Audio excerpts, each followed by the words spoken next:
Hi, my name is Hanna, and today we have our US tax expert Derren. We also have our US real estate and legal expert Jay. We will be discussing US real estate forensic. Hai, nama saya Hanna. Hari ini kami memiliki pakar pajak Amerika Serikat kami Derren. Kami juga memiliki pakar real estate dan hukum Amerika Serikat kami Jay. Dan kami akan membahas forensik real estate Amerika Serikat. This podcast channel is about you, successful international entrepreneurs, successful expats, successful investors. Sponsored by ACCA.tax.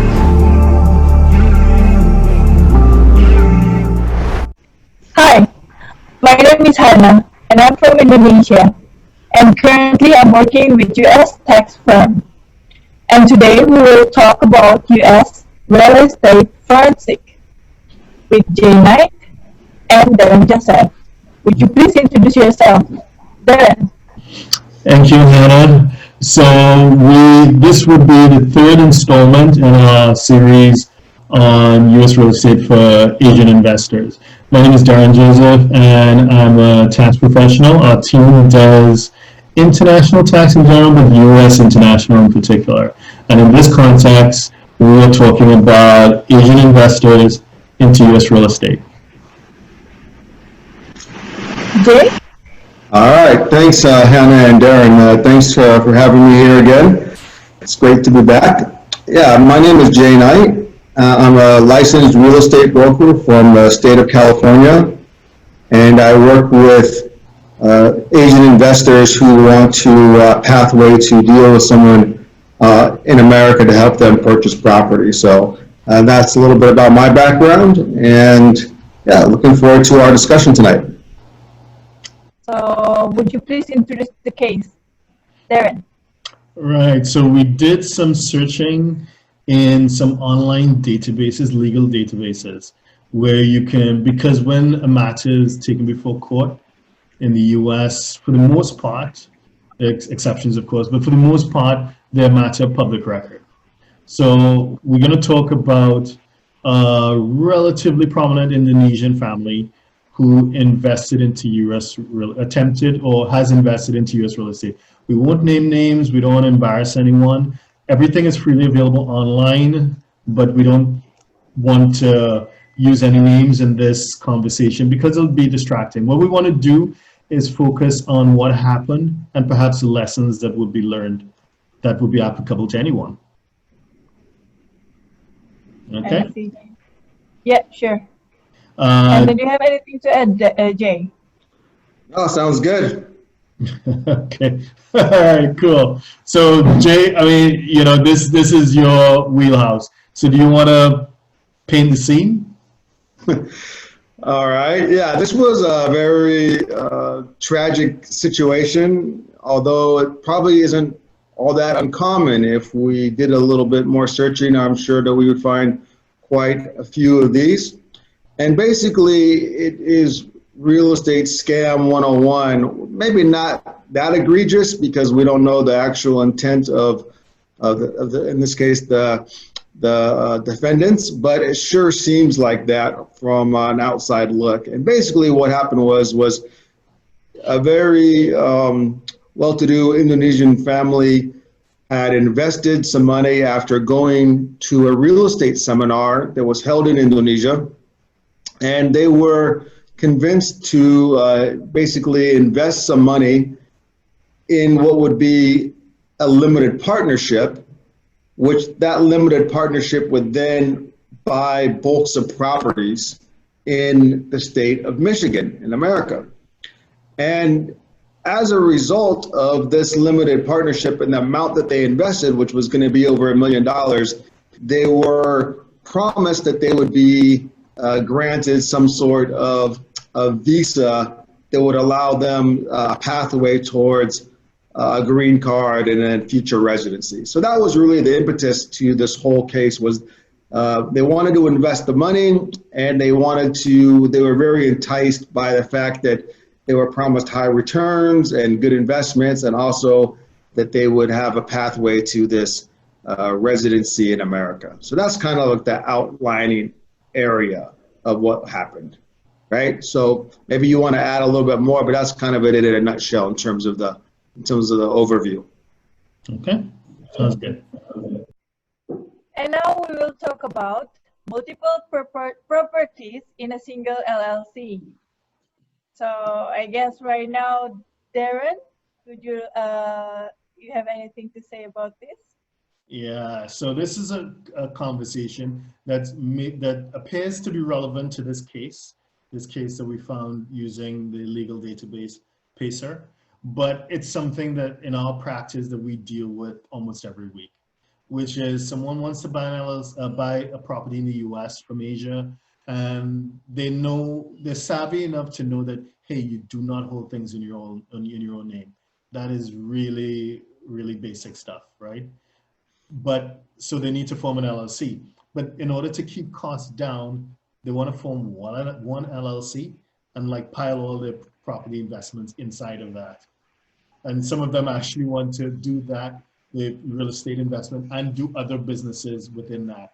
And that's a definite no-no, which we've discussed in a previous video. I think we did like a 45-minute or hour-long video, which we will put in the notes below.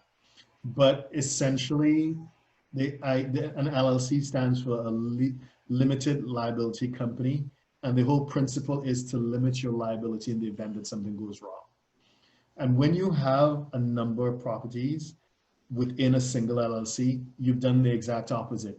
You've given someone bait. You've baited them. You've made it attractive for them to sue you. So let's say, for example, you have 2 properties, and you have a dispute with a tenant in one of them, and it goes legal, and they sue you. They slip and they fell, whatever happened. The US is a very litigious society, and then they sue you. Now, if the house in which they live or the condo that they're renting, if it costs like $500,000, and then you have another condo and another development that's $500,000, so you have $1 million in real estate in that one LLC. If each LLC was had its own property, then your potential legal exposure is $500,000. But because you pile them together, your potential legal exposure on that one lawsuit is $1 million. How? Because they can not just sue you to the value of the condo that they're in, but to the other condo. So, the liability was not properly isolated. So we've had that on so many occasions where someone is trying to cut corners and save money because, of course, each LLC costs money to form and to maintain annually. They want to save the annual fees. And because they were being cheap on the front end, they pay on the back end. Because, when there's a lawsuit, they lose out. Because the intention behind, and we speak about this in the other video in a lot of detail, it's to protect you, it's to protect your asset, to protect your investments, both on the inside and the outside. What I mean by the inside, that would be the case of the tenant. The tenant who slipped and they fell or whatever happened, and they're suing you, that's an inside liability to contain.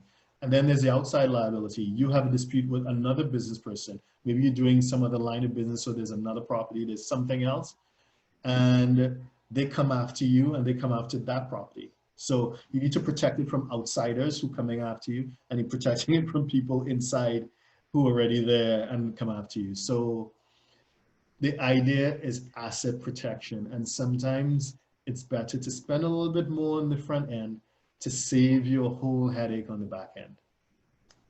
Oh, wow. I mean, people keep on thinking that doing real estate is so easy, but it seems like it's not easy at all. So Jay, do you have anything to add? Actually, Derren pretty much covered everything that we cover on that.